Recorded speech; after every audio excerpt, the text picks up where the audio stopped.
Yeah, yeah. Doon, doon, doon. You know what this is? Doon, doon. It's like candy. Whoops! I can feel it when you walk. Hey, even when you talk, it takes over me. It's like candy. Hey, doon, doon. I wanna know. Can you feel it too? Just like I do. Woo! Doon, doon. The stuff is starting. Stuff is starting. It's the same feeling. I always need to get over you. Yes, I do. What's up, my people? This is ShowBizz Adult. Alright, man, look. You're the reason why, even though I'm real shy. Oops! Man, look. Anthony Joshua versus Andy Ruiz, their rematch, December 7th. I hear a lot of analysts say that in order for Anthony Joshua to beat Andy Ruiz, he has to do one thing. Stay the hell out of the inside. I hear a lot of people saying that Anthony Joshua needs to use his height, use his reach, use his athleticism, that amateur background, that Olympic goals. He needs to keep Andy Ruiz at the end of his jab, right? Sticking and moving around the ring and whatever he do. Keep his back off the ropes. But see, me, I think the contrary. See, I think Anthony Joshua needs to take the fight to Andy Ruiz and bully Andy Ruiz. Here's what I mean. When I look at that first fight, many people, they see Andy Ruiz dropping Anthony Joshua, and that was the beginning of the end.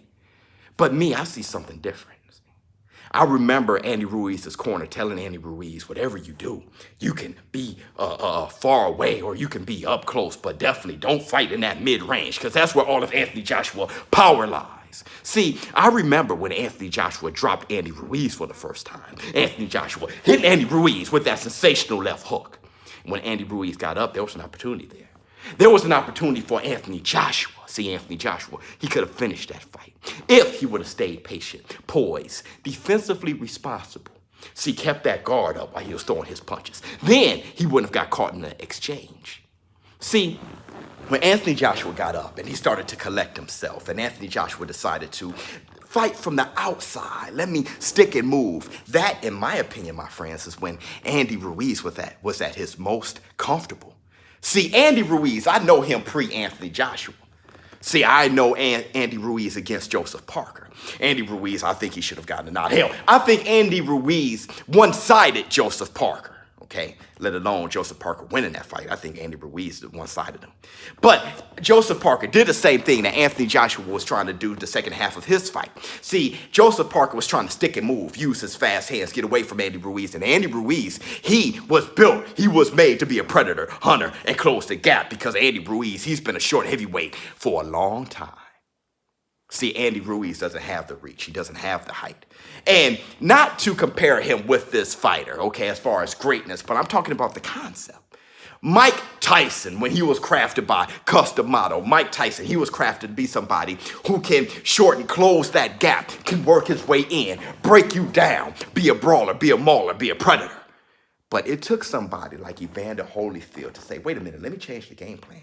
Instead of approaching Iron Mike Tyson by trying to stay away from him, stick the jab and get away, that actually fed into the game plan of Iron Mike Tyson. Iron Mike Tyson was made from the very beginning to close the gap and chase you down.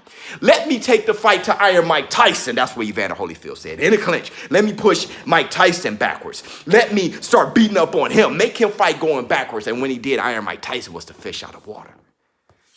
In that first fight, when Anthony Joshua dropped Andy Ruiz for the first time, he was dropped for the first time because he was in a situation he's not used to being in. A big, strong, tall heavyweight who took the fight to him. I think Andy Ruiz was at his most uncomfortable there, just like his corner saying, stay out of that mid-range. Don't forget, Anthony Joshua was a hard hitter too.